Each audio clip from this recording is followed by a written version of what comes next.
Bueno, vamos entonces pues a abrir pues momento y quiero en primer lugar pues eso, invitar a la delegada del rector por la igualdad y la acción social a que nos dé la bienvenida, ya que estamos en su casa. Y pues eso, que nos ha ayudado mucho en esto de estar aquí, nos ha facilitado muchas cosas y evidentemente nos ha facilitado el encuentro. Así que Isabel Jiménez Lucena, por favor, si quieres. Bueno, solamente daros la bienvenida a esta que es vuestra casa, como no podía ser de otra manera, ¿eh? La Universidad de Málaga se siente especialmente orgullosa esta tarde de poder dar acogida, de poder daros la acogida que, bueno, no la que os merecéis, porque seguramente que os merezcáis mucho más, ¿no? Pero al menos la que nosotros podemos ofreceros. El día que Rabia y Silvio vinieron junto con Manuel Ladux, el trabajador social de la Universidad de Málaga, a explicarme este encuentro, me pareció una idea realmente brillante y necesaria. Y así se lo dije. Y nuestra colaboración ha sido toda la que hemos podido dar, no toda la que hubiéramos querido dar, es cierto, pero sí toda la que hemos podido dar. Así que sin más, solamente deciros que disfrutéis, no sé si del tiempo, porque está complicada la cosa, pero sí que disfrutéis de la ciudad y, por supuesto, de este encuentro que estoy segura que va a ser un encuentro clave para el asunto que traemos entre manos y yo creo que clave y necesaria y un encuentro absolutamente necesario. Yo pienso, además, estoy convencida de que va a ser un antes y un después de este encuentro. Va a haber un antes y un después. Así que muchas gracias y os lo repito, aquí tenéis vuestra casa. Muchas gracias. Muchas gracias a ti, Isabel.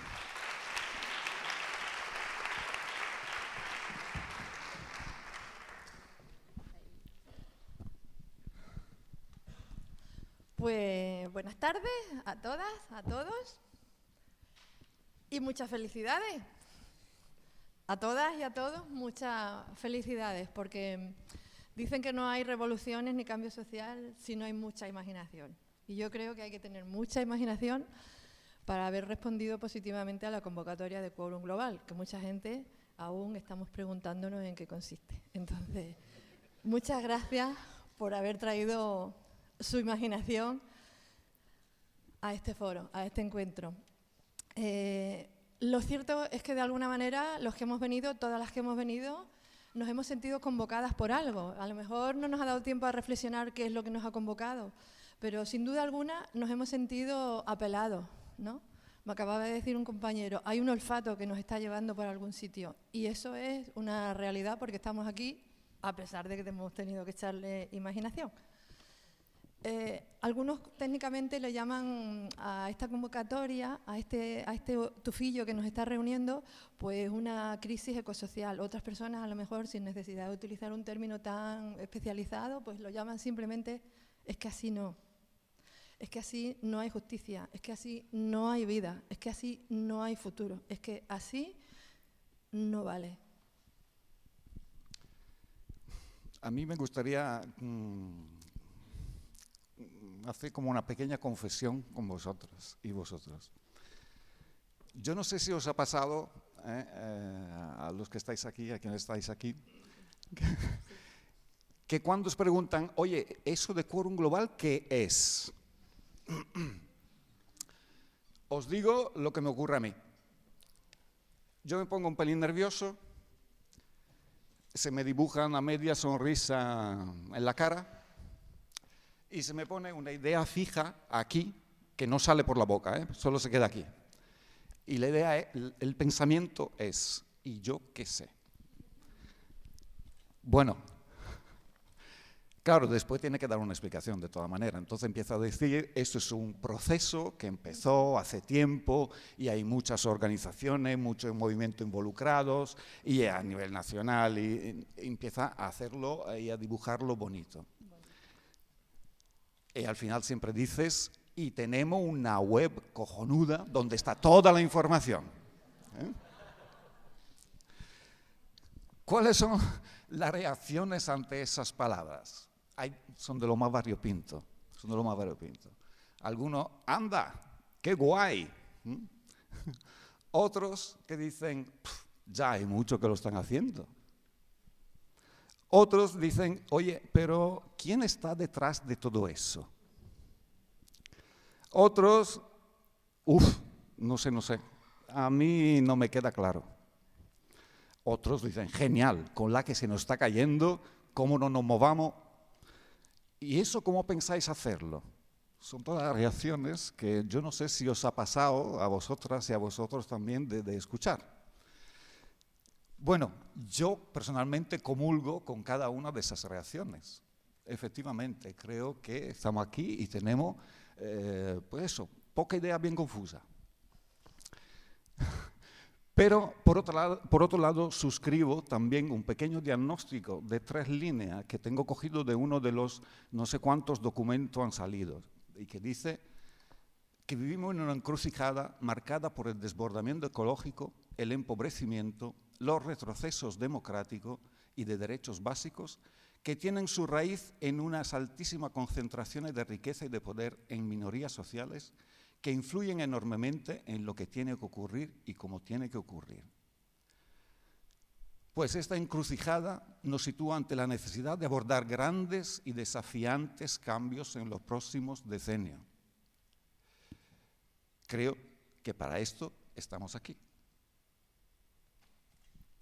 Para esto estamos aquí y para esto ha nacido Quórum Global, que entre sus rasgos más destacados está la paradoja. Cuando me llamaron hace 1 año y medio invitándome a participar, yo dije, me gustó el nombre y dije, bueno, ahora voy a ver si me entero. Y cuando llego, lo primero que me dijeron es, ¿y tú qué crees que es? Y yo dije, bueno, pues si yo venía aquí a por la respuesta, no venía a que me hicieran preguntas, porque es la primera vez que vengo.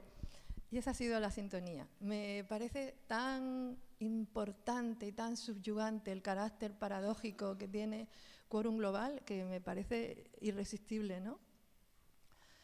La característica más potente que le veo es que está sintonizando con nuestro tiempo, en el que ya no existen los significados permanentes ni las verdades eternas, ¿no? Sabemos que los significados los hacemos las personas cada día, usando las palabras, cargándolas de sentidos nuevos, dándolas valores nuevos, y entonces a lo mejor es que no son tan necesarios los diccionarios compartidos de papel.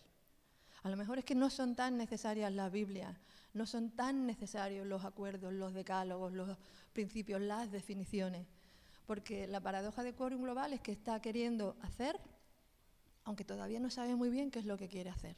Porque para empezar a actuar no necesitamos estar absolutamente de acuerdo con todas las cosas. Yo creo que las Islas Encendidas es una declaración de paz con la divergencia, con lo imperfecto, con lo indefinido, con la diversidad, con lo que no sabemos si nos identifica y con las partes de no acuerdos que tenemos entre nosotras. No somos un equipo con un uniforme, no tenemos un director y tampoco tenemos escrito el catecismo que tenemos que cumplir, lo tenemos que crear. Pues eso, de momento Quórum somos los que estamos aquí. Probablemente mañana llegarán más personas, vamos, seguramente, pero somos lo que somos, y contamos con nosotras y con nosotros mismos para esta tarea tan difícil que tenemos por delante. Estamos aquí para llenar, haciendo pues eso, un intento que parece más bien una locura, pero estamos aquí para transformarlo en algo de hecho que aporte cordura a nuestro mundo y a nuestra sociedad y que impulse pues con fuerza un mundo, esperemos, estamos aquí para eso, mejor a nivel local, a nivel global. Eso será lo que intentemos estos 2 días y que lo haremos entre todas las que nos estamos autoconvocando, ¿no? Sin embargo, también es verdad que aparte de ese impulso y todas esas ideas y esa ilusión, hay recursos materiales que lo han hecho posible. Entonces, tenemos las entidades financiadoras que han colaborado con este encuentro de islas, del que ya formamos parte todos los presentes, y que son el Ayuntamiento de Málaga, la Agencia Andaluza de Cooperación Internacional para el Desarrollo y también el Foro Internacional de las Plataformas Nacionales de ONG, pero no solo. Además, contamos con un catálogo, con un conjunto de organizaciones sociales que trabajan en diferentes campos, como la banca ética, como medios de comunicación, también ecologistas, también acción social, también migraciones y también feminismos. Y sobre todo, con las aportaciones que han hecho todas las personas que estamos aquí hoy disfrutando de la puesta en marcha, del encendimiento de estas islas. Entonces, las personas que han estado un poco dando cauce a toda esta inquietud, que no son los organizadores de las islas, sino los que han dado cauce a que esto sea posible, porque esto está sin hacer, siento comunicarles eso, está sin hacer, han venido a trabajar, pues las personas que han estado dándole forma, nos piden, nos autopedimos que nos sintamos absolutamente contentas de participar, que no nos quedemos nada en el tintero, que le demos rienda suelta a lo que creemos que nos hace falta, que expresemos exactamente lo posible y lo imposible, y que nos sintamos bien, porque aquí no hay premio y el único premio que nos podremos llevar es lo que seamos capaces de hacer juntas estos 2 días. Muchas gracias y bienvenidas.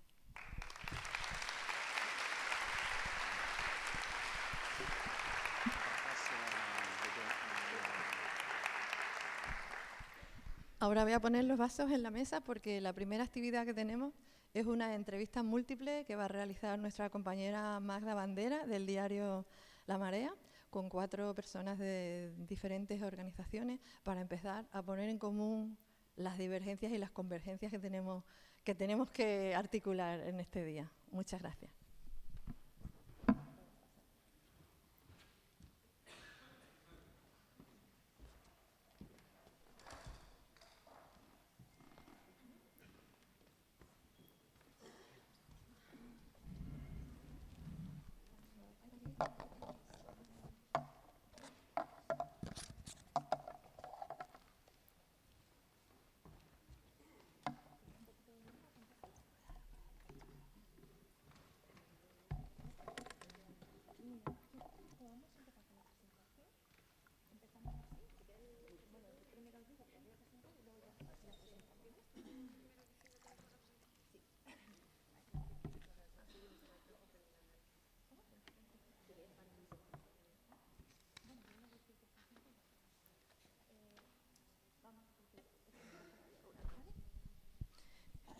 Hola, sí. Uy, ya está. Yo esperaba que todavía no. Hola, buenas tardes.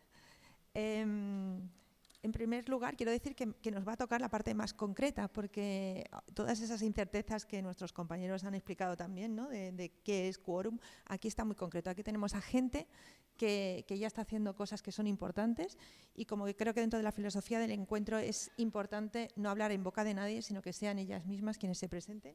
Vamos a empezar con Sonia, que se va a presentar, Sonia Ros Muriel, del colectivo Stop Mare Mortum. Y nos vas a decir quién eres y qué estáis haciendo. ¿No se oye? Hola, ahora sí. Pues Stop empezamos hace más de 2 años ya de camino con el tema de muertes en el Mediterráneo, cuando hubo la crisis en Grecia e Italia, después del conflicto de Siria y Irak. Y un poco somos pues un colectivo, la verdad, bastante diverso, que venimos trabajando por el derecho al asilo y los derechos de las personas migrantes, sobre todo con el concepto de vías legales y seguras, ¿no? Con construir el relato de que las personas no se tiran al mar ni saltan una valla porque no han pensado en hacerlo de otra forma o porque esa es su forma de entenderlo, sino porque no tienen alternativas. Entonces, venimos trabajando con acciones de incidencia política y desde el grupo de jurídico con temas de litigios estratégicos en frontera sur y en Grecia e Italia. Un poquito. Voy a poner un momentito. ¿Puedes explicar bien qué es un litigio estratégico? Porque no todo el mundo sabe bien el concepto.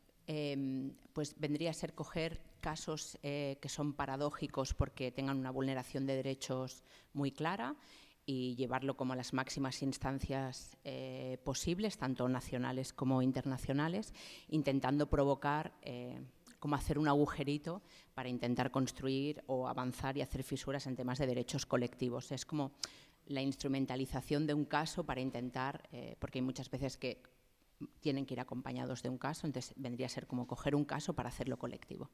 Perfecto. Luego contamos experiencias. Luego contamos algunas muy buenas. Luego tenemos a Lucrecia Sáenz Hernández, de Territorio Doméstico.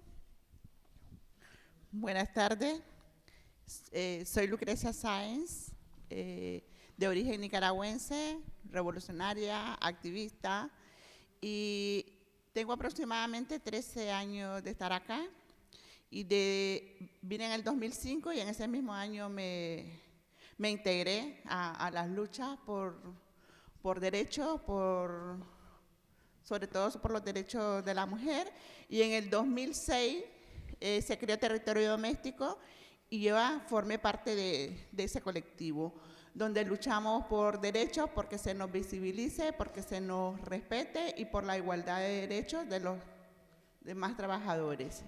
Estamos en esa lucha constante y poco a poco pues vamos viendo algunas cosas, pero está muy difícil. Nuestra lucha sigue para que se pueda valorizar más el trabajo del hogar, que es los cuidados, que está en el centro de las vidas.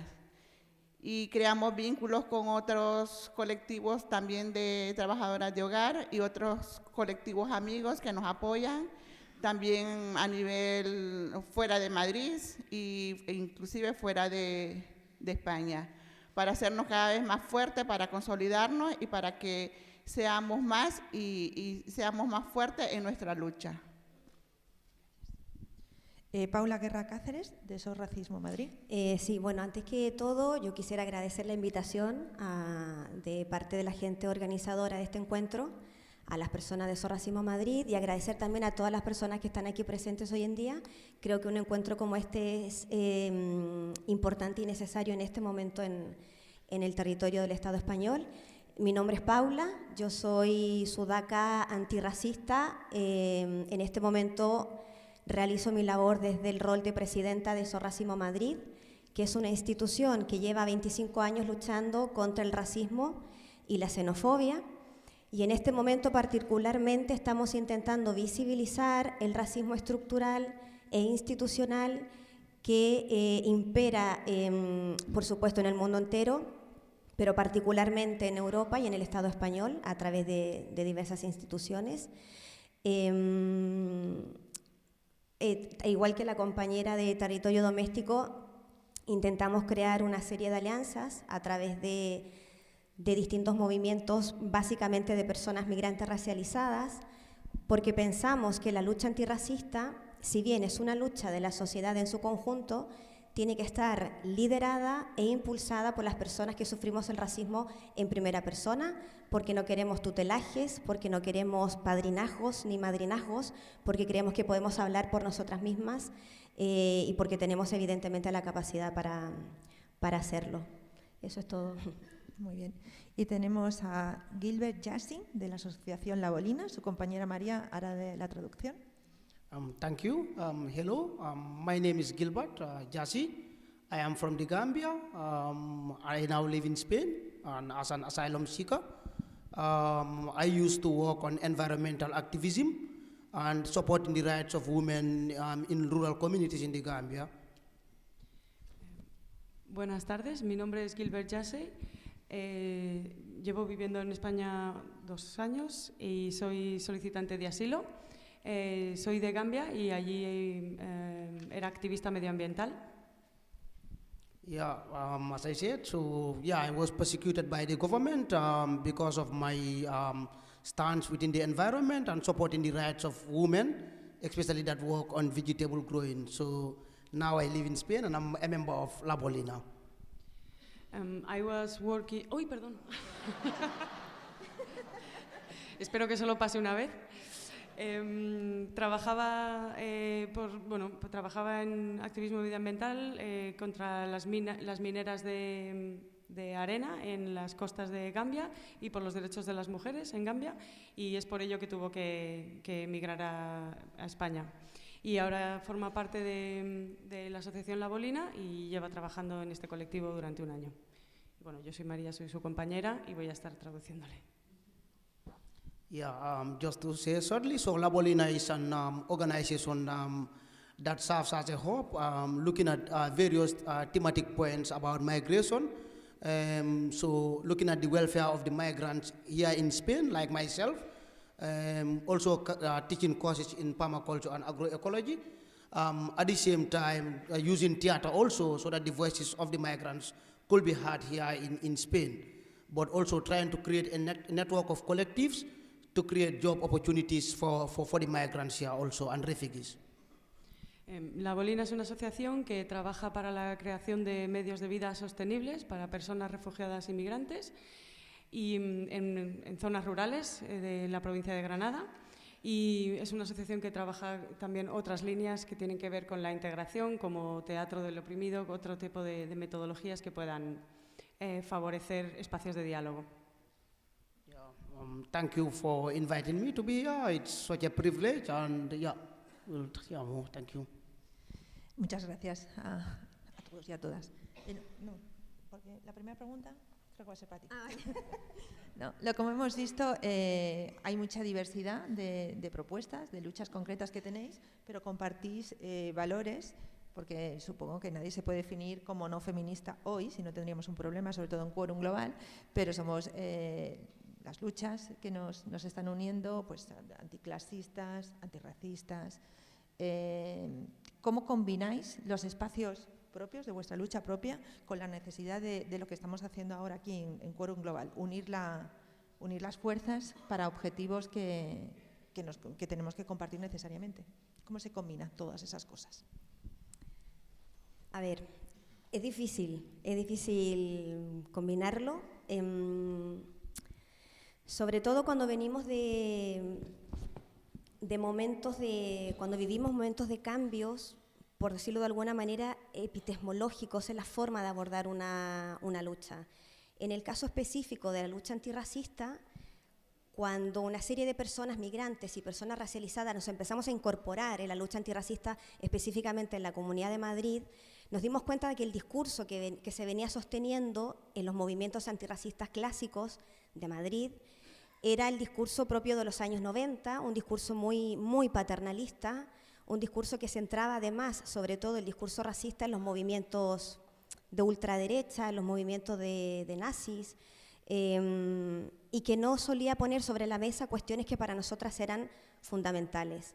Entonces, fue un momento difícil, y lo sigue siendo, porque las personas migrantes racializadas que tenemos unas opresiones concretas y específicas por el hecho de ser migrantes y racializadas, intentamos empezar a ver a las personas históricas de esta lucha que a lo mejor el discurso tenía que cambiar, que tenía que cambiarse el enfoque y con ello la forma de abordar la lucha. Entonces, claro, se produjo ahí una guerra dialéctica, por decirlo elegantemente, una guerra de conceptos, de formas, de enfoques, que ha hecho que se produjera una determinada escisión. Yo siempre lo cuento esto abiertamente porque me parece que tenemos que ser súper honestas y honestos en la forma en que entendemos también nuestros propios movimientos.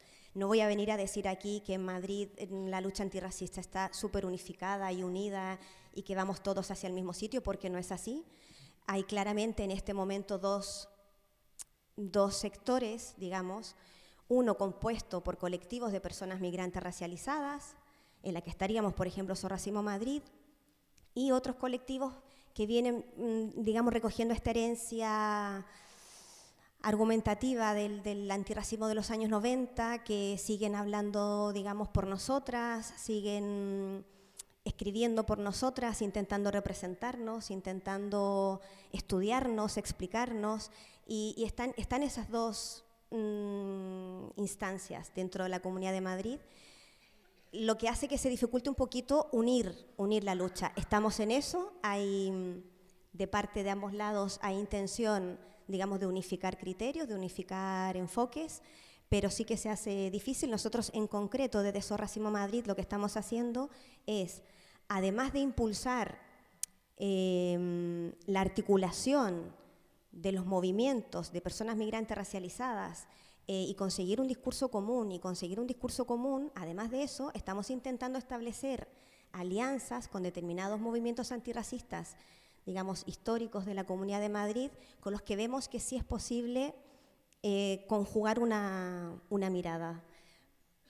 Pero te digo que no es difícil, o sea, que no es fácil. De hecho, nos ha costado mucho con algunos movimientos feministas de Madrid poder conseguir esta alianza, justamente porque nos piden constantemente que las mujeres racializadas nos unamos a la lucha feminista sin tomar en cuenta, digamos, las cuestiones específicas que nos cruzan como mujeres migrantes y que no las vemos representadas en el discurso del feminismo hegemónico. Con lo cual, también ahí ha habido un poco de conflicto dialéctico. Pero nada, vamos bien encaminadas. Yo creo que no hay que perder el norte también en lo que queremos hacer. El racismo, la lucha antirracista es una lucha de la sociedad en su conjunto, evidentemente, pero tiene que estar liderada por las personas que la sufrimos, igual que el feminismo tiene que estar liderado por las mujeres. En la lucha antirracista es exactamente lo mismo. La lucha antirracista tiene que tener la mirada desde la persona que sufre el racismo. Cualquier otra forma de lucha antirracista que no tiene este enfoque nos parece racista. Y aquí me gustaría hacer un paréntesis. A veces cuando yo digo esto en algunas charlas, en algunos encuentros, alguna gente se siente un poco violentada porque dice, bueno, a ver, yo me considero feminista, quizás no soy una mujer migrante ni racializada, pero no me considero racista.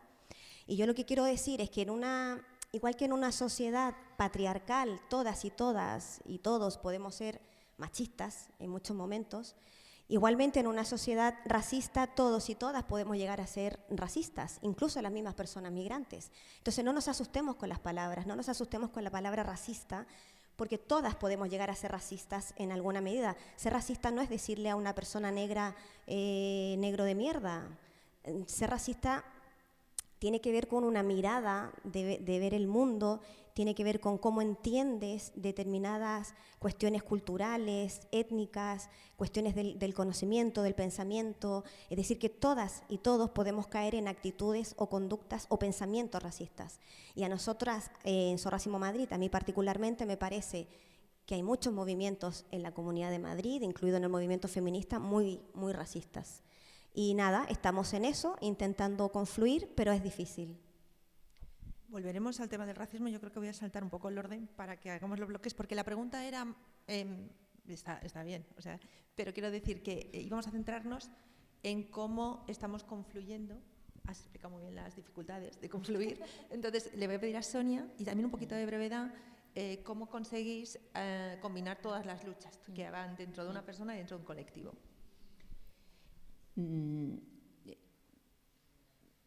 No sé si te voy a ayudar, voy a ser breve, pero no sé si te voy a ayudar con enfocar en el concepto, porque cuando os oía y escuchaba también a Lucrecia, ¿no? Cuando decimos cómo combinamos los espacios propios con las plazas comunes, yo pensaba en la plaza, cuáles son las propias y cuál es el común, ¿no?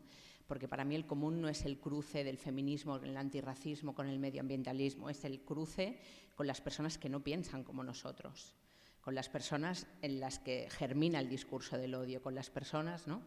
Y para mí la cosa está en cómo nos entendemos con las personas que aplauden las declaraciones de Trump, de Salvini, de Salvado, ¿no? De Casado, perdón. Es decir, yo creo que si...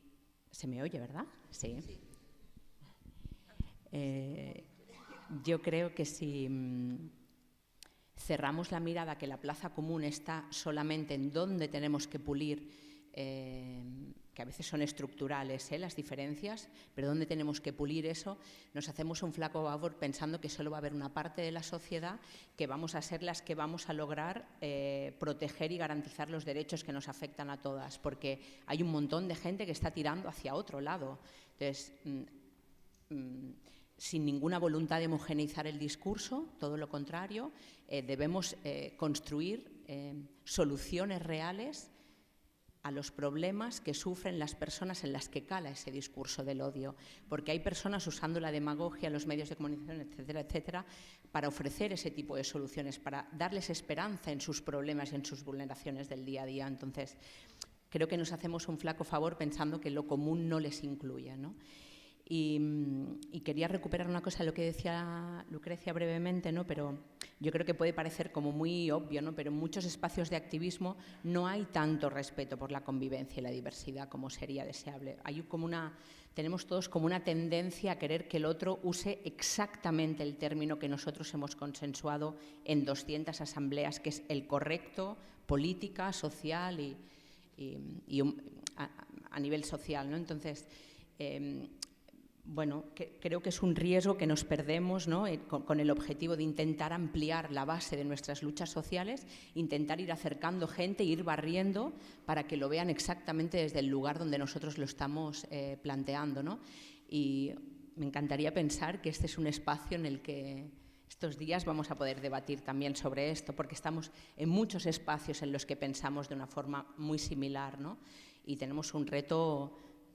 A mí no me ha parecido exagerado cuando hoy, de camino aquí, leía que Quorum decía «estamos en guerra». Sí, señores, estamos en guerra porque hay muchos muertos en fronteras, en puertas de hospital, en muchos sitios, ¿no? Entonces, bueno, esa es mi interrogante de la Plaza Común, no tengo mucha respuesta. No, creo que ha sido muy buena respuesta y ha recogido muy bien lo que decía Paula, pero creo que podemos seguir por el tema del racismo que tú lo has introducido ya. Obviamente, si eres de SOS Racismo Madrid, tienes que hablar de racismo. Justo este momento de emergencia y el de estamos en guerra, has hecho la mención a lo que nos está viniendo, este fascismo, este discurso del miedo, que nos está haciendo mucho más difícil entre el momento en que nos ponemos de acuerdo entre nosotras. Pero en lo que tenemos enfrente, esos medios de comunicación, generando múltiples, tienen mucho poder para poder comunicar. Y luego, además, las redes sociales a mí me espantan, ¿no? Lo que se circula por ahí, los bulos, por mucho que queramos. Tenemos ahora un reto superior, notáis, para poder hacer llegar nuestro discurso en un momento que se está fomentando eso, el miedo, el fascismo. ¿Cómo lo veis, Lucrecia? ¿Me lo quieres contestar tú?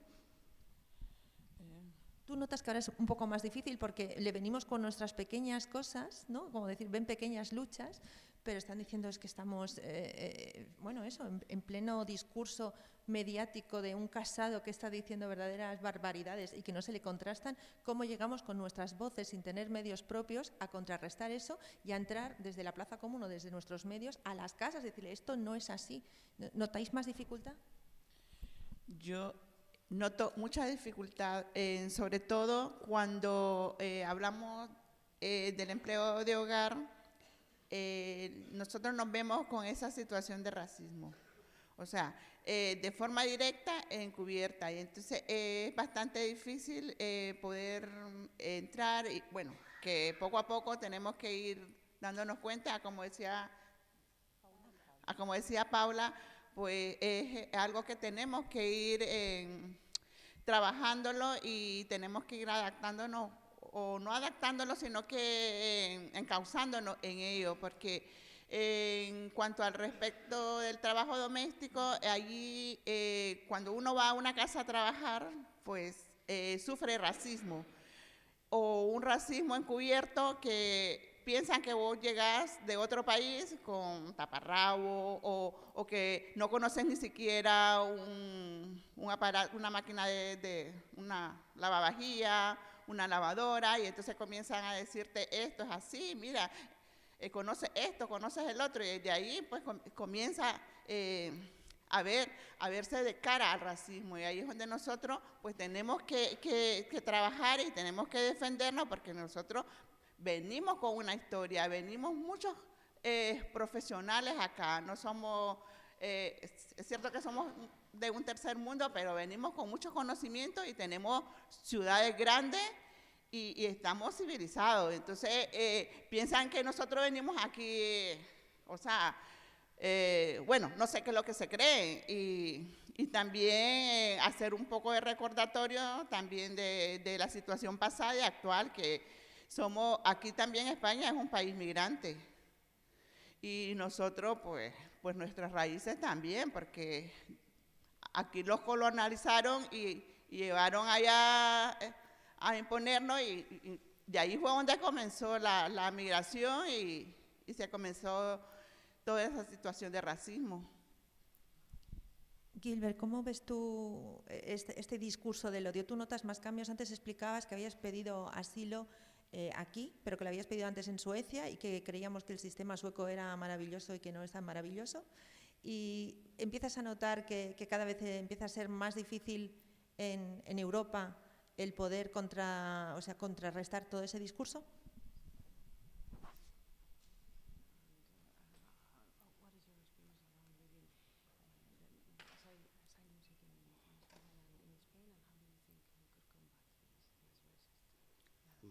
Okay, thank you. Yeah, I think for me, racism and sometimes xenophobia are two interrelated words, but sometimes they are mixed because somebody can always be very, very xenophobic, or the media can use a very xenophobic term that is like normally you have to get scared of the stranger, you know, which is not a racist word, which someone can sit down and say you are white or you are black, you know. So these are two very different words and very different connotations that should be used very carefully, or else people mix them up a lot. Primero quisiera hacer como la distinción sobre estos dos términos, ¿no?, de racismo y xenofobia, y cómo en muchos casos encontramos incluso en los medios comentarios que son xenófobos, pero diferentes quizás de lo que podría ser un comentario racista, ¿no? Y lo primero, aclarar un poco es esa diferencia.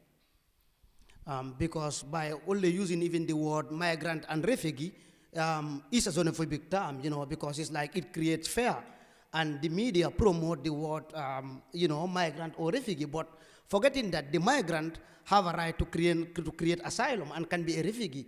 So, you know, so it's vice versa, you know, one part can become the other. So, yeah.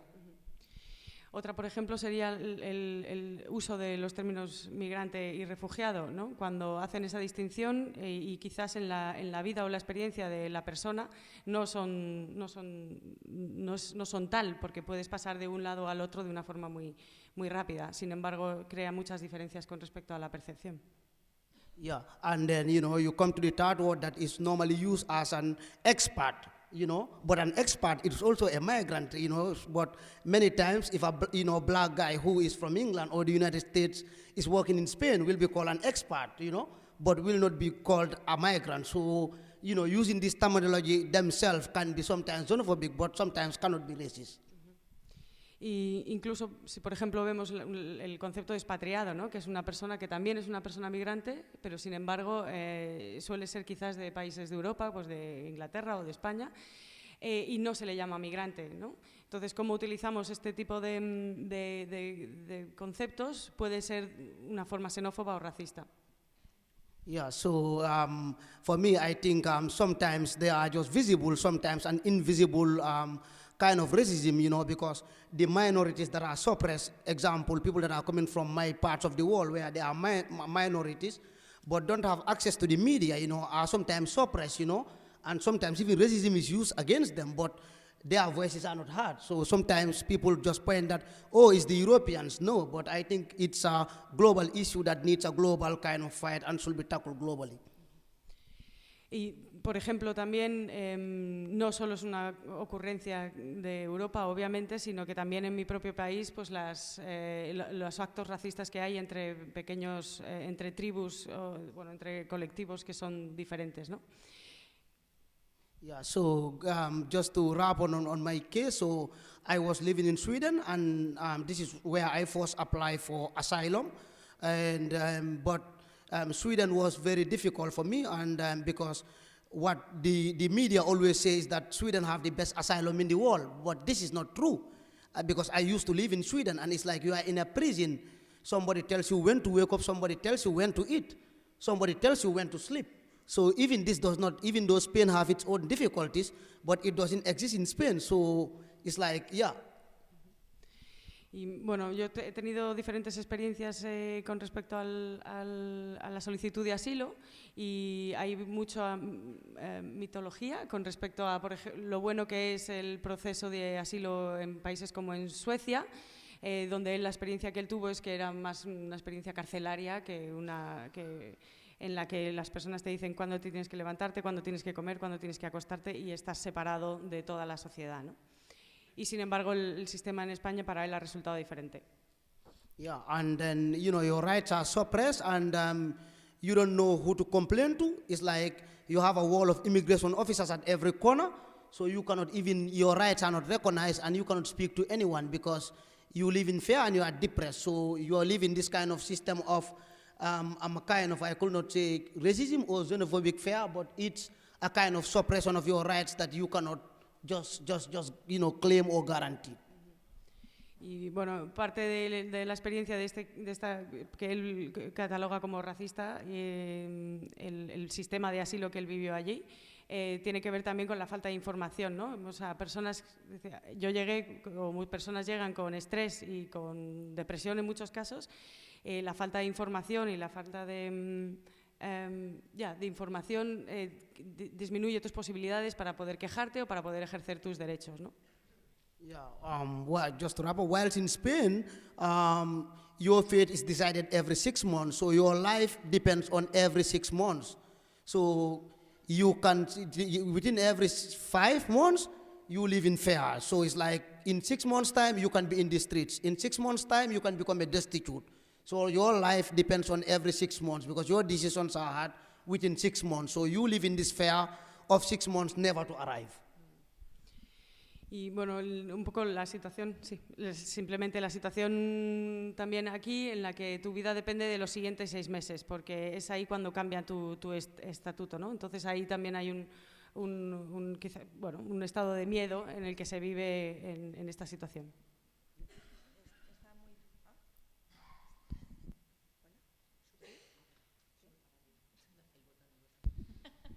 Hola. Está muy bien que hayas hablado tú del miedo desde el otro lado, porque el único miedo que vemos en los medios de comunicación masivos son los del miedo que tenemos a lo desconocido, a lo que nos viene. En ese sentido, Paula, quería que me explicaras cómo ves tú la dificultad ahora para combatir todos esos discursos, esa falta de información, lo que decía Gilbert, de esos mitos que hay y que no hay manera de contrastar. ¿Cómo los ves tú desde tu punto de vista? Bueno, la principal dificultad es que ese discurso es propietario de los medios de comunicación mayoritarios en el país. La gente que sostiene ese discurso es la propietaria de las cadenas de televisión, es gente que está en la publicidad, es decir, son personas que nos pueden inundar constantemente, día a día y a través de diversos canales de información la cabeza. Y eso es muy difícil de combatir cuando lo haces desde la posición minoritaria dentro de la sociedad. Yo creo que la forma de combatirlo es, pese a estas dificultades, no callarnos nunca, hacer incidencia política y social constante, denunciar la manipulación de los discursos que se producen en todos los niveles, porque no solo hay manipulación por parte de los medios de comunicación de masas, sino también por parte de algunos representantes políticos. Hemos visto algunos tweets de gente del Partido Popular poniendo cosas como que, bueno, nos invaden los migrantes o no se puede recibir a todo el mundo.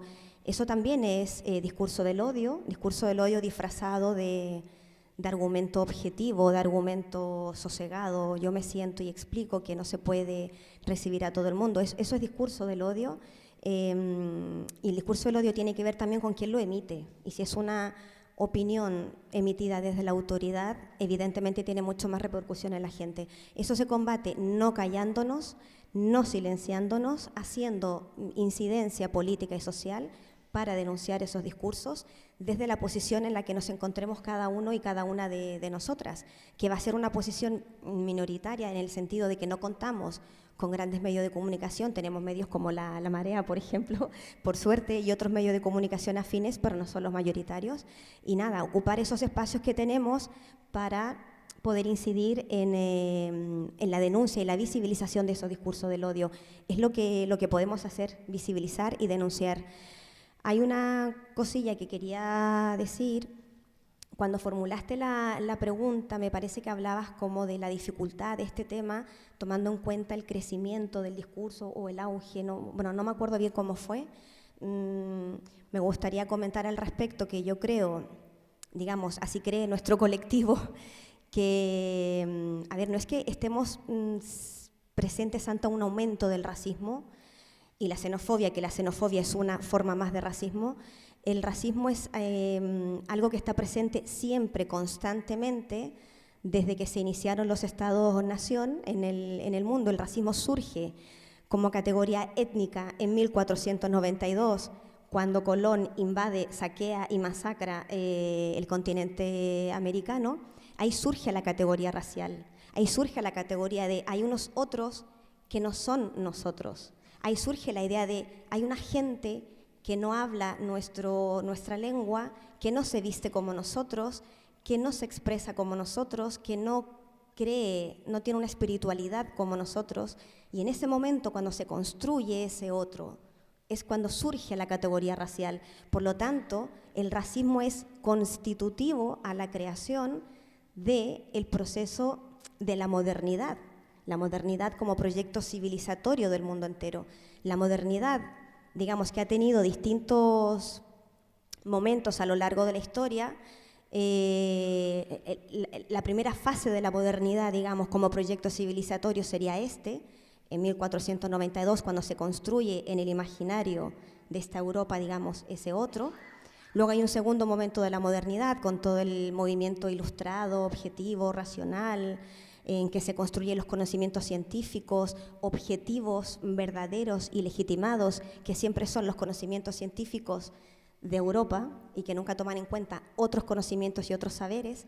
Entonces, cuando tú haces una lectura de todo este proceso a lo largo de la historia, a partir de 1492, te das cuenta de que el mundo se ha construido como un sistema mundo moderno, patriarcal, sexista, clasista y racista. Nada de esto ha dejado de estar ausente nunca. Igual que el mundo siempre, desde que es mundo, ha sido heteropatriarcal, de igual forma es racista. Por lo tanto, yo creo que más que el hecho de que haya un auge del racismo, lo que ocurre es que hay determinados momentos de la historia en que se legitima más el discurso racista que en otros momentos de la historia. Entonces, estamos en un momento de crisis, de guerras y de personas moviéndose de unos países a otros, y eso da pie a que algunas personas se sientan con la legitimidad de, aprovechando esta coyuntura, soltar discursos racistas y de odio. Pero no es que haya un incremento o un aumento o nada por el estilo. Es simplemente que hay determinados momentos históricos donde es más legítimo lanzar públicamente esos discursos racistas y de odio. Y otra cosilla, perdón por extenderme muy cortito, es que lo que ha dicho la compañera Lucrecia es absolutamente cierto. A mí me han llegado a decir, pagando en una cafetería, bueno, ¿a qué no tenéis de estas máquinas tan modernas en vuestros países? Por una máquina donde se registra, digamos, el consumo de un café. Ese racismo, digamos, social es constante. A la gente le parecerá que a lo mejor es una tontería, pero cuando te sueltan frases así una y otra vez y que te empieza a molestar, y que yo no vengo de ningún país del tercer mundo, otra categoría impuesta desde la epistemología europea, yo vengo de un país subalternizado e inferiorizado en base a la categoría racial. Muy buena puntualización.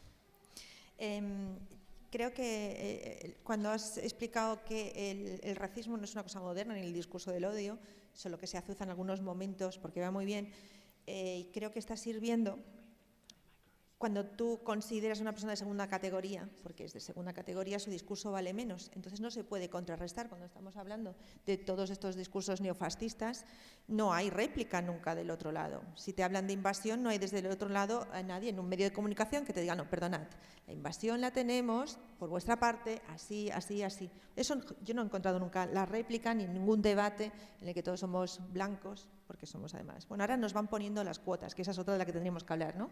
Que es un poco lo que pasó en lo del feminismo, el 8M, ¿no? Que, a ver, ¿qué queréis? ¿Para que demos colorido o para que realmente hablemos, ¿no? Pero volviendo al escucharos, voy a confesar mi gran trauma, que es un tema que había que abordar, que es el de los cuidados. Ante todo esto, estamos destrozadas, no hay manera. ¿Quién está cuidándonos? Aquí creo que Lucrecia tiene mucho que decir porque ha recaído en vuestros colectivos invisibilizados el cuidar de toda esa maquinaria. Y por un lado quería que viéramos cómo como individuos estamos abusando de ciertos colectivos y luego también cómo nos cuidamos entre nosotros, que no nos estamos cuidando suficientemente y así se nos ven las ojeras a casi todas.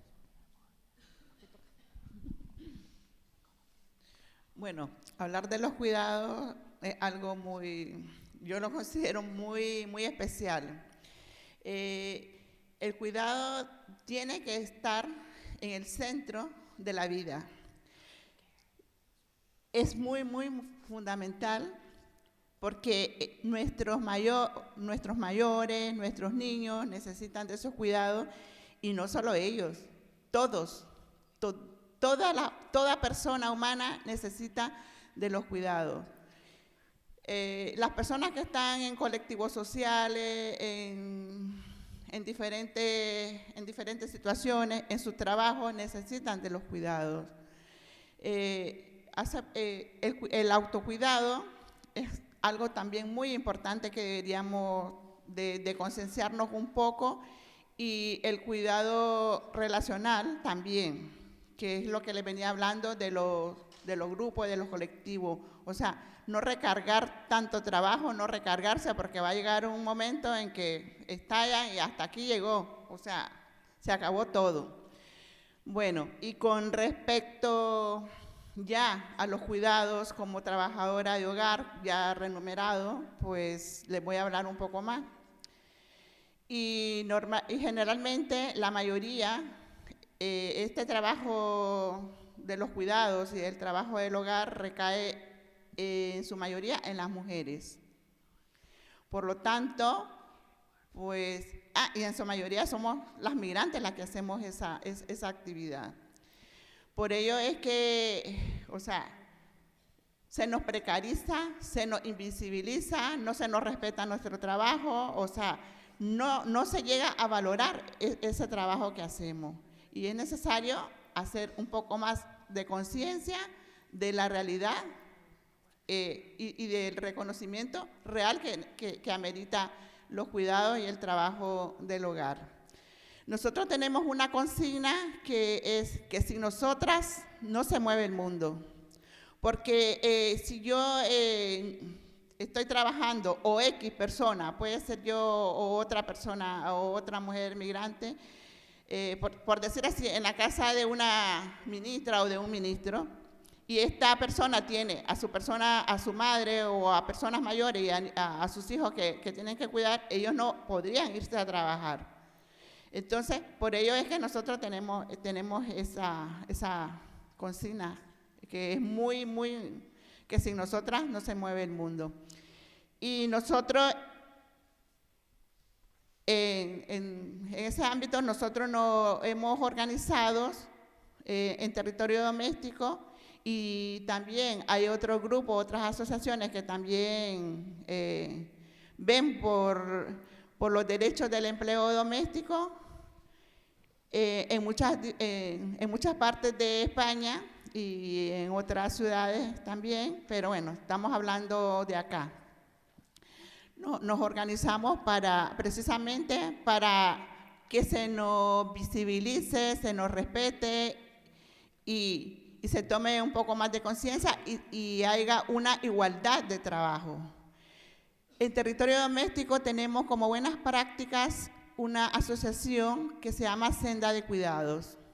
En Senda de Cuidados es como es una asociación, pero les pongo el ejemplo, como una empresa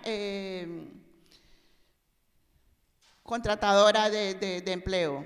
Pero esta asociación ve por el empleador y la empleadora, o sea, ve por las dos partes. Y nosotros allí, para poder ir incluyendo a personas, a hombres en el trabajo, también se dan formaciones y se está motivando para que muchas personas, hombres también desempeñen estos trabajos, y hemos estado empleando a personas del sexo masculino.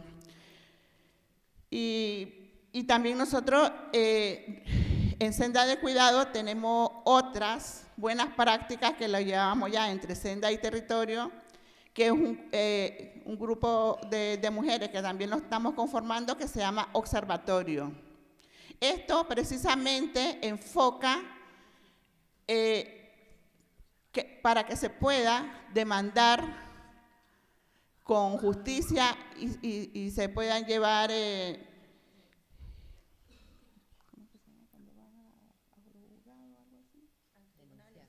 a denunciar malos tratos, o sea, en todos los sentidos en el trabajo del hogar, porque nosotros en el empleo doméstico no tenemos derecho al paro, o sea, esa es una de nuestras luchas. La baja por maternidad no existe. Si se enteran que una persona está embarazada, inmediatamente la echan y así, te echo de la noche a la mañana y ya está. O simplemente porque ya no te necesito o porque por alguna cosa y ya, vete. Te pago o en algunas ocasiones ni te pago y te vas, te echan de patada. Entonces, precisamente este observatorio es para eso. O sea, vamos creciendo con buenas prácticas y seguimos en ello viendo cómo seguimos formando y luchando por nuestros derechos de igualdad como los demás trabajadores. Tenemos muchas acciones como es y que seguimos en la lucha y que se nos está cada vez alargando. Ahora dicen que en el 2019 se va a firmar el convenio 189. Vamos a hacer más presiones ahora mismo, tenemos ya preparadas presiones para eso y en la ley 189, o sea, regula muchas situaciones que nos favorecen como personas, como por los derechos humanos de las trabajadoras del hogar. O sea, reúne derecho al paro, las vacaciones, las 14 pagas, bueno, muchas situaciones que nosotros hemos luchado y que inclusive no está todo ahí, pero que ya es parte. Pero la lucha es seguir tomando acciones para que se firme esa ley, ese convenio 189 con la OIT, porque España ha estado renuente. Vamos a ver si con este gobierno pues vamos a hacer algo y seguimos, vamos a seguir en la lucha y necesitamos el apoyo de todos para seguir adelante. Hacemos también acciones en la calle como son pasarelas, fashion, para visibilizar diferentes tipos de empleos del hogar y empleadoras. Eso lo hacemos con alfombra roja como que fuera o sea, como grandes modelos en diferentes calles donde pasa mucha gente para que se nos vea. Ah. Bueno, sí, aquí está abreviando, pero... Bueno, en fin, lo que yo quiero pues que sepan es eso, que nosotros no vamos a parar, vamos a seguir la lucha por nuestros derechos, porque se nos valore, se nos respete y se reconozca todos esos derechos por la igualdad y como todo trabajador. Y otra cosa que es muy importante, nosotros las trabajadoras del hogar somos nosotras las protagonistas, nosotros llevamos nuestra voz a donde sea posible y estamos ahí en todos los lugares. Sonia, ¿querías decir algo? Ah, yo.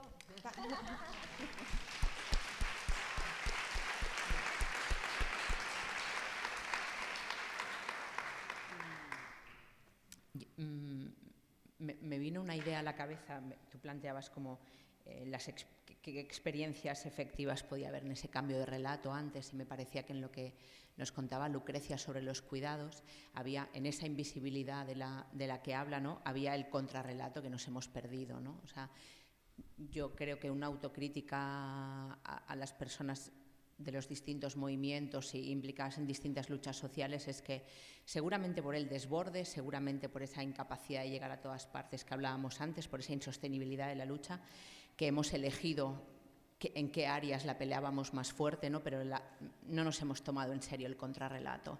No nos hemos tomado en serio decir esto no es una invasión, no nos hemos tomado en serio contestar a lo que decía Gilbert de la diferencia entre refugiado e inmigrante, ¿no? Que en el fondo es una degradación de derechos, ¿no? El refugiado es alguien que, bueno, como huye de una putada, hablando mal y rápido, pues se le puede acoger durante un determinado tiempo, ¿no? Pero al que viene a robarme el trabajo, no hay que... Es decir, todo eso no nos lo hemos tomado en serio. Cuando veíamos que esos medios de comunicación, que como bien explicaba Paula, están en las manos que están, los mayoritarios, otros no, no hemos puesto músculo, no lo hemos puesto en la primera línea de fuego y todo eso ha ido calando porque, como decía Paula, y lo comparto mucho, ¿no? Ha habido aunque es verdad que somos una sociedad estructuralmente racista y no considerarte racista es pensar que no has vivido bajo la hegemonía cultural en la que has crecido, ¿no? Por tanto, sí que creo que estos paréntesis, estos momentos de crisis que vivimos, no solo han legitimado el discurso, sino que sí que han hecho aumentar, han metido partidos de ultraderecha en estados en los que no había, han metido el voto de ese odio en barrios donde siempre había habido un voto más vinculado a la izquierda, porque había una clase trabajadora, luchadora, migrante, como decía Lucrecia, también dentro de España, ¿no? O sea, que sí que creo que, aunque estoy súper de acuerdo en lo que planteabas de que es una sociedad estructuralmente racista, esto no aparece de vez en cuando, sí que hay momentos en los que ese discurso del odio toma un protagonismo y se materializa en vulneración de derechos mucho más efectivas y mucho más graves que en otros momentos, ¿no? Entonces, para mí también esa invisibilidad de los cuidados, ¿no? El no contar que hay muchas mujeres que, porque son mayoritariamente mujeres, pierden su propio pasaporte cuando entran a trabajar en una casa. Es decir, la violencia tan bestia que se ejerce sobre las empleadas del hogar en muchos ámbitos, el no contar eso y que eso no esté en los medios mayoritarios, es también discurso del odio, ¿no? Lo que se cuenta y lo que no se cuenta también, ¿no? Es que probablemente yo creo que con el tema de los cuidados es con el que hay más hipocresía. Al oírte ahora hablar de ministros y ministras, me acordaba de Ana Mato, cuando la exministra de Sanidad dijo aquello de: me encanta ese momento de la mañana en que veo cómo visten a mis niños. Y decías, genial, o sea, genial. Entonces, a partir de ahí es donde suelen buscar escándalos para atacar a políticos, no la tenía asegurada, cosas de ese tipo, cuando estamos viendo que es lo más común. Y quien puede permitirse pues, un lujo, también se ha convertido el cuidado en un lujo. Yo el otro día, confieso, tenía que ir a un encuentro y decía, Dios mío, yo llegaba toda revolada y digo, si yo tuviera quien me planchara, si yo tuviera quien me... ese grado de ir siempre con esa precariedad, que es mucho cuando va un hombre de negocios con su traje bien planchado, su corbatita, todas esas cosas que están sirviendo para reforzarles precisamente a los que tienen el poder de generar el discurso, pues que sigan invisibilizando lo que pasa realmente detrás, ¿no? Y la mayoría de la clase trabajadora tampoco se lo puede permitir. ¿Quién ahora con estos 900 euros de salario base, cómo te cuidas? O sea, no sé lo que vas a hacer, ¿no? Entonces, quería preguntarle a Gilbert por el tema también de los cuidados, en su situación específica, con ese miedo que explicaba también de los 6 meses, y después también lo importante que es para las luchas, para reivindicar esos derechos que si no tienes fuerzas no son tan fáciles de reivindicar.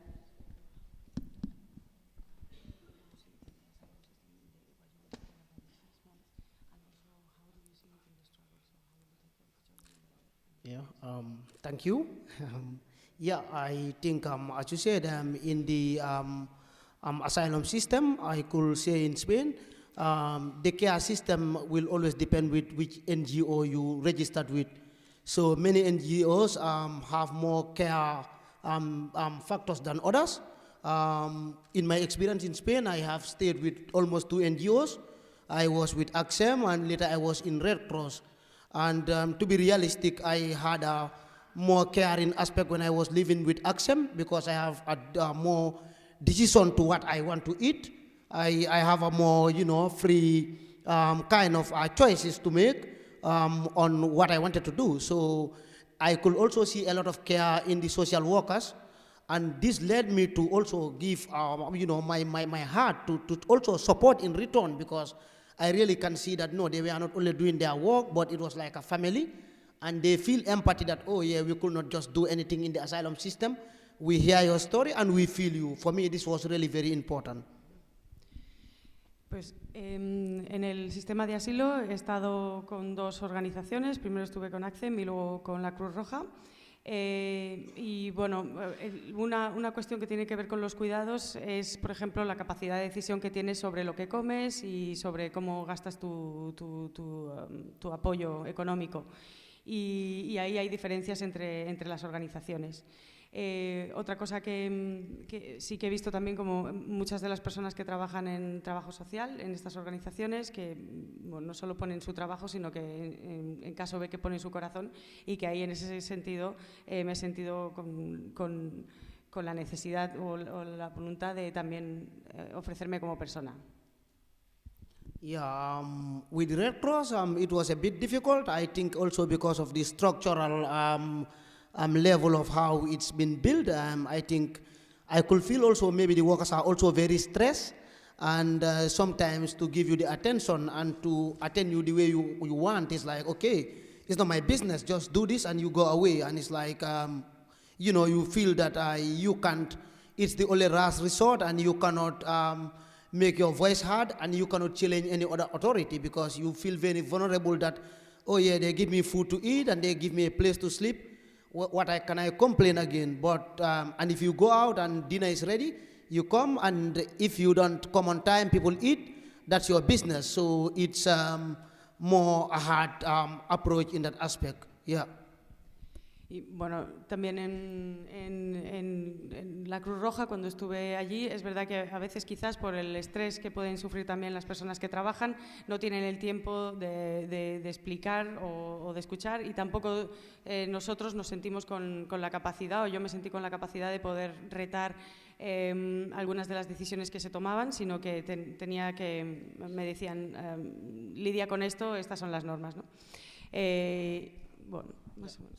And I think for me the biggest challenge is when it comes to houses of care in housing. I think the migrants are not heard, you know, the migrants or the refugees, whatever, are not given opportunity to speak their mind. So normally when there are meetings, people keep quiet because they are scared to speak and be challenged. And I felt, you know, this issue need to be addressed, and I felt that part of my work that I want to do is not to be silenced, but to bring that culture of care, that, you know, these people are human beings, and if you put yourself in their shoes, or, you know, you are in a situation of empathy, maybe a lot could change, you know. So I felt that the migrants also are human beings and could be also be given an opportunity to just to be listened to, which does not normally happen. Y también, por ejemplo, en relación con el tema de la vivienda, pues en muchas situaciones no se escuchan las opiniones o quizás las voluntades de las personas migrantes o refugiadas, y el miedo de las personas a hablar en contra de la organización que les está proveyendo, pues también silencia un poco esas opiniones y se generan esos vacíos de capacidad de expresión, ¿no? Como creo que nos queda poco tiempo, voy a pediros brevedad, una ronda, porque había temas específicos de cada colectivo que me gustaría que tratáramos. Es probablemente lo que nos une, porque esto es una guerra, es el tema de qué estamos haciendo con el planeta. Esa probablemente sería la prioridad de lucha, no sé si la compartís. Si nos quedamos sin planeta, que ya estamos como estamos, no vamos a poder seguir reivindicando el resto de luchas. Quería preguntarte a ti, Gilbert, muy breve, por favor, ¿qué podemos hacer en ese sentido? Y a partir de tu experiencia. Thank you very much. I think as we could see the state of the art today, and because we are not caring a lot about the planet, and we could also see the impact of lack of care of the planet. So we have been experiencing, we could see a lot of like floods, we have been experiencing a lot of earthquakes, and we have been experiencing a lot of things around the world because of our lack of care to the planet. Sí, también estamos viviendo la falta de cuidados que hemos tenido con el planeta y bueno, con todos el incremento de ocurrencias de desastres climáticos. Yeah, and as a result, this have also, you know, created a lot of migration because of there is a lot of scramble to resources. So we call it the new scramble of Africa, where you could imagine China now, going to Africa and, mining in a lot of places, especially in where I come from. Like there is a lot of mining going on, and poor communities are unable to survive because the basic needs where they get their food is being depleted. So as a result, this is creating rural-urban migration, but at the same time also creating international migration, which is a global issue. Y vemos, por ejemplo, en la parte de África, de la que yo vengo, como también el cambio climático está relacionado con los procesos migratorios. Hay un incremento, por ejemplo, de las minas, he hablado precisamente de China, y este tipo, por ejemplo, de explotaciones de la tierra hacen que muchas comunidades pierdan sus medios de vida y de subsistencia, lo que hace que se produzcan no solo movimientos de lo rural a lo urbano, sino también de migración internacional. So so I think also there is a lot of deforestation. There is a lot of plantations of palm trees for the palm oil industry. So also there is a lot of genetic modified seeds from companies like Monsanto. We also have companies like Nestle that are just, depleting also the waters. So these are all, creating very, very harmful effects on our climate. And as a result, Mother Nature is also reacting because we are not taking concrete measures to regenerate, but we are just, depleting resources and living beyond our limits. Y bueno, también lo vemos con la deforestación, con la plantación de palma y lo que nos encontramos con muchos procesos contra la naturaleza y pocos procesos de regeneración. So I think caring for the planet. Sí, bueno, add what you need to add.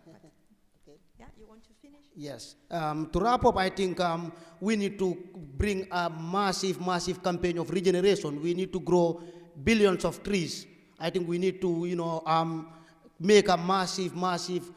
We need to be into action. We need action right now. We need to grow millions of trees. We need to take care of our natural systems. We need to save our indigenous seeds. I think these are actions that are needed, and we don't have time. We need these actions now. Y bueno, lo que yo creo es que necesitamos acciones urgentes de regenerar plantar árboles, regenerar nuestros ecosistemas, recuperar las semillas, plantar ecológico y cambiar este tipo de modelos y tomar acciones ahora. Si alguien quiere hacer alguna pregunta por escrito, las compañeras la recogerán. Tenemos ya poco espacio, pero estaría bien hacerlo. Quería preguntarle a Sonia también. La pregunta final que quiero que contestéis es qué podemos hacer en común dentro de toda esta diversidad. Pero sí que quería, en vuestra especialidad precisamente, que son los litigios, lo que son las leyes injustas, aparte de lo que hemos estado hablando, ¿no? De que este discurso que no hay, este miedo sirve para imponernos recortes de derechos y leyes que en otro momento no admitiríamos, ¿no? ¿Cómo lo estás viendo? ¿Y qué propones? Pues yo creo que la propuesta, para intentar ser breve y no ir a explicar un poco el trabajo que hacemos,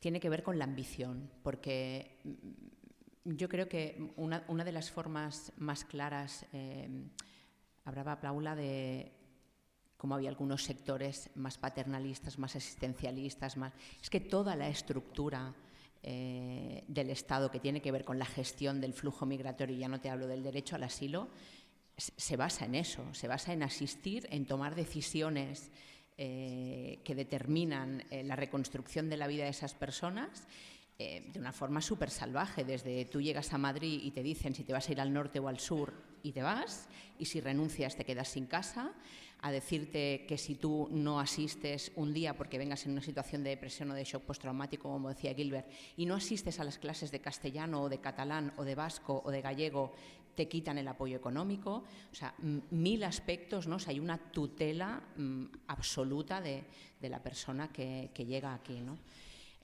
Entonces, contra eso solo se puede ser muy ambiciosa, porque si pretendemos ir como pasito a pasito, viendo cómo avanzamos en algunos aspectos o de la acogida o de que estamos hablando aquí, yo creo que hay unas fuerzas que no llevan nuestro ritmo, que no tienen nuestro músculo, que sí que son sostenibles porque tienen capital y que estamos como muy no sé si es adecuado, desavantaja, ¿no? Como en desventaja, perdón.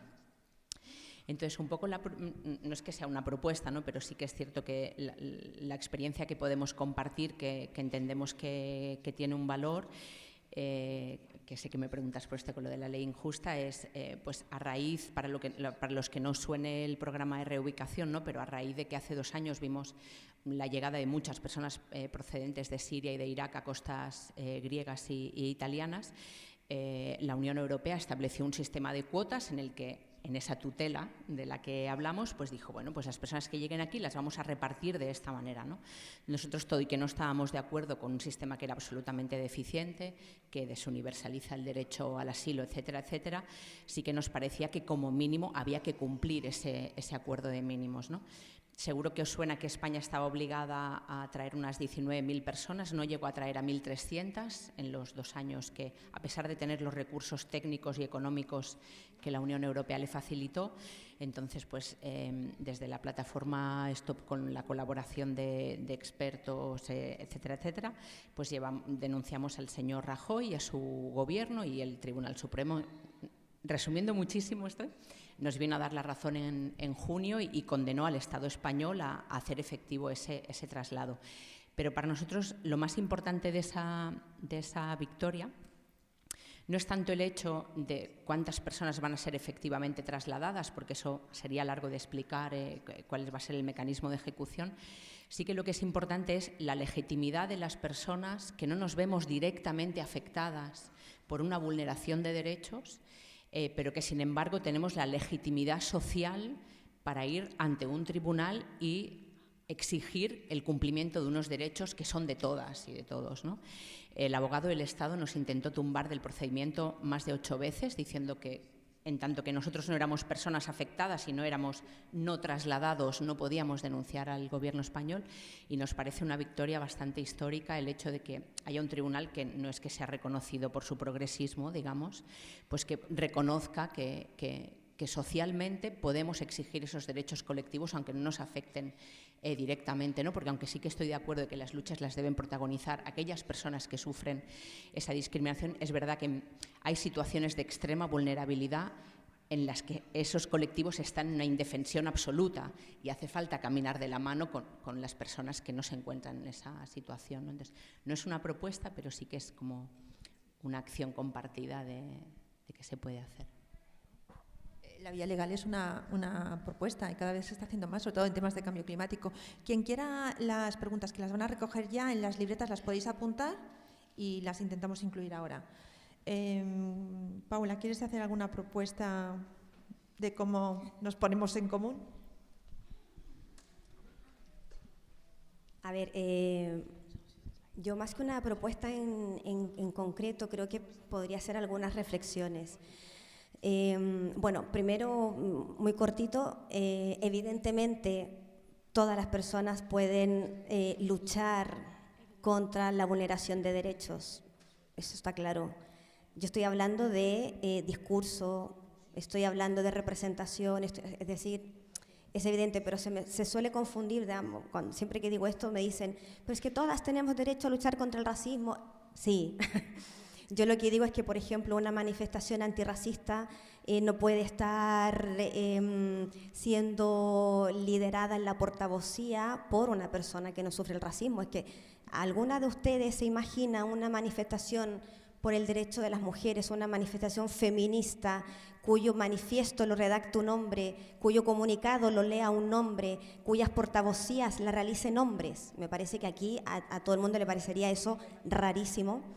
Pues del mismo modo, las personas migrantes racializadas demandamos que la lucha antirracista sea liderada en este sentido por nosotras. Evidentemente vamos a tener a nuestro lado y detrás a personas europeas, españolas, que nos van a apoyar en otro sentido, acudiendo a un juzgado, a poner una demanda, apoyándonos de distintas formas, pero quienes están delante, quienes lo sufren, por un tema de autorrepresentación.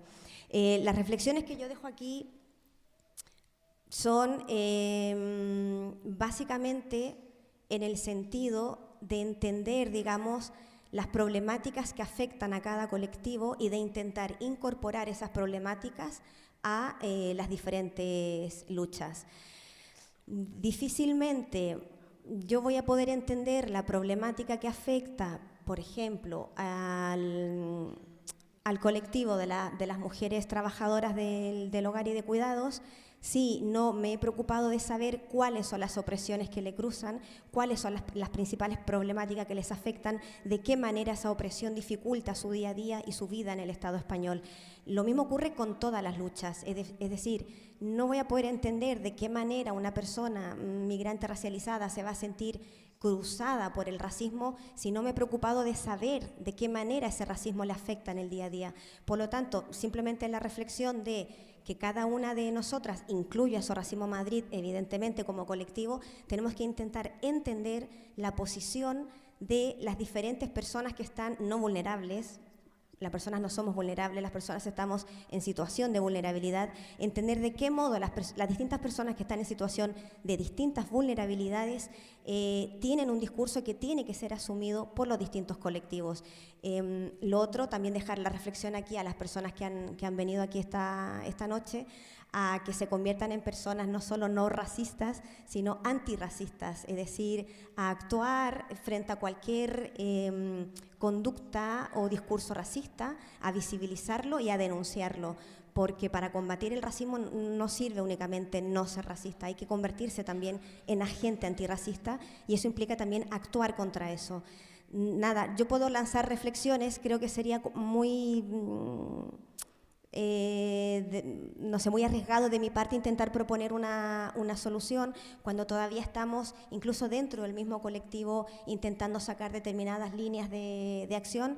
Nosotras trabajamos básicamente para denunciar el racismo estructural, la ley de extranjería que divide a las personas en categorías, personas de primera y segunda categoría, el centro de internamiento para extranjeros. Nosotros, Sor Racismo Madrid, hace visitas al centro de internamiento para extranjeros, hace seguimientos a las personas que son encerradas allí únicamente por no contar con un documento de identidad, lo cual la propia ley española tipifica como un delito menor. Trabajamos también haciendo charlas en colegios, charlas en juntas de vecinos, charlas en distintos colectivos para explicar de qué modo nosotras entendemos el racismo.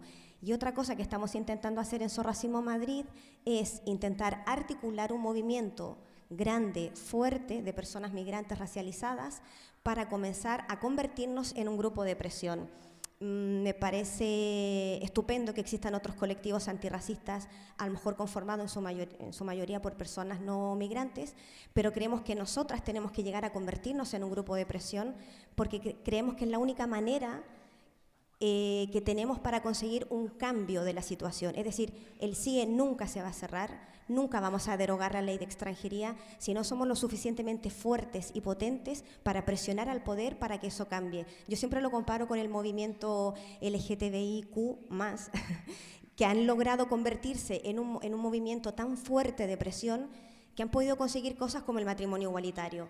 De igual manera, nosotras podemos hacer lo mismo, lo que pasa que estamos un poco dispersas y nuestro objetivo como Sor Racismo Madrid es conseguir un movimiento articulado, fuerte y grande de personas que sufrimos el racismo en primera persona, apoyado, por supuesto, por otros colectivos.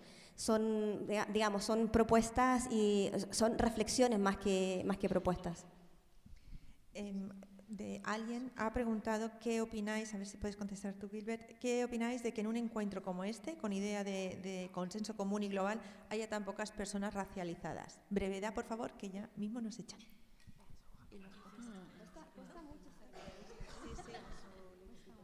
Es que es curioso que justo en la mesa es un panel o sea, donde hay muchas personas que estáis justo defendiendo eso, pero en cambio al otro lado no. Igual aquí hay una sobrerepresentación y allí no, pero es muy buena. Okay, thank you for that question. Yes, I would have loved to see my fellow migrants and Africans also, or people of the same, being mixed up in this forum. More invitation of more African people, or more diversity in forums like this, because diversity creates also awareness, but it also creates understanding. Sí, me hubiera gustado, es verdad, ver a personas más diversas, pues al final en espacios donde hay mucha diversidad es donde comenzamos a comprender la realidad del otro o la otra mucho mejor. Yeah, because I could just relate to the group here, to the organization that I work with, La Bolina, which have diverse people from different parts of the world, like people from Africa, people from Lebanon, people from Spain, people from England. And because we live together in a collective, and that gives us a caring space to learn, each other's culture, and also to understand each other, to live together, but also to support each other from our process of work. Por ejemplo, en nuestra asociación La Bolina trabajamos personas de diferentes países, desde Líbano, Gambia, otras partes de África, España, Inglaterra. Y un ambiente como este te ayuda a no solo a trabajar a trabajar conjuntamente, sino a comprender las posturas de cada uno y cada una en diferentes aspectos. Yeah, so relating it to this space, I think that there should be more diversity, but also I think it's an opportunity for me to represent the voice of the people that are not here, and I think that's important, the voice of the migrants, because we live it, we live the struggle, and also as one of the speakers said here, is like, if we don't put our voices forward, people will not know, hear our stories, and I think stories have a lot of power, and when we are able to share it, the next person feel empathy and is able to support you in your struggle. Y me siento, sin embargo, agradecido de estar aquí, quizás aportando una voz de aquellos que no han podido venir o que no están. Y creo que es muy importante, como decía la compañera, eso, cómo levantamos nuestras propias voces y nuestra propia narrativa para poder generar una comprensión de los otros, o sea, de nosotras, de él, y generar empatía, ¿no? Es que probablemente, no sé, como reflexión, cuando la diversidad esté justo al otro lado, habremos avanzado mucho más, ¿no? Que podamos hablar porque nos sentimos... Sí, vale, ¿ya? Sí. Dilo ya. Pero breve, que te deja el compañero. A ver, yo lo que quería comentar es que lo que está pasando ahora, digamos, es lo que suele ocurrir, digamos, independientemente de la ciudad a la que vayas, de quién organice el encuentro, lo que suele ocurrir es que el auditorio está compuesto en su mayoría por personas no migrantes ni racializadas, con lo cual, digamos, no es nada nuevo. A mí me gusta que por lo menos de este otro lado sí hayamos, digamos, personas migrantes racializadas, porque cuando yo llegué a Madrid en el año 2006 no era así. Yo siempre estaba allí, sentada, escuchando a un experto o una experta en migraciones hablando sobre qué sentimos nosotras, cuáles son los sufrimientos que tenemos las personas migrantes, y resulta que ahora por lo menos se ha dado la relación inversa, y eso ya es algo muy positivo, y vamos, yo lo aplaudo y lo agradezco. Y otra cosa que quería comentar, que la apunté por aquí...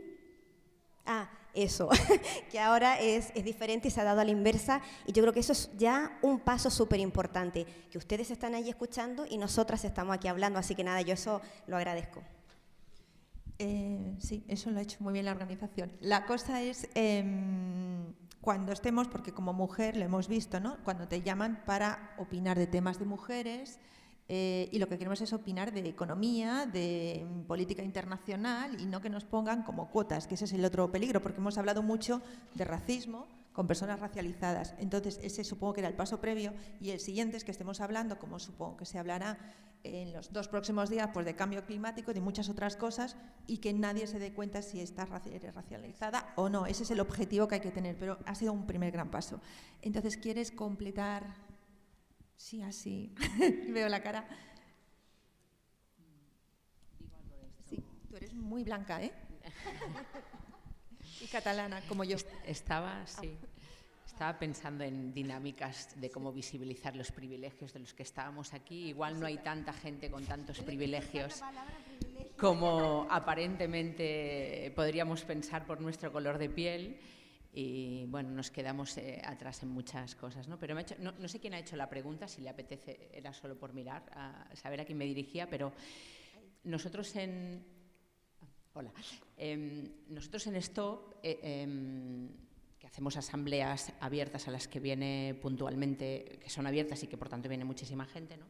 El tema de no tenemos suficientes personas migrantes en el colectivo, que estamos haciendo mal, no nos estamos conectando, estamos tutelando, estamos diciendo, como ella dice, estamos robando esa voz pensando que ellos no la tienen y que la tenemos que construir nosotros.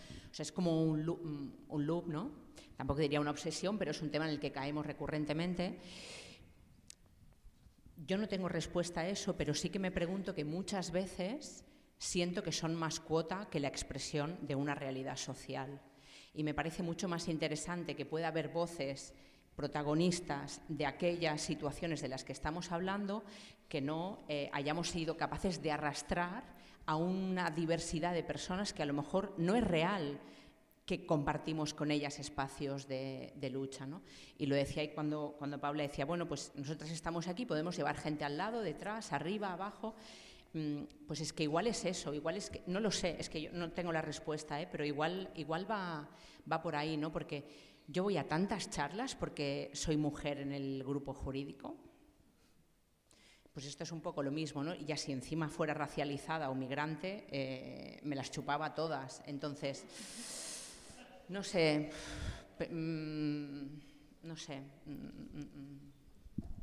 podemos charlar luego si quieres.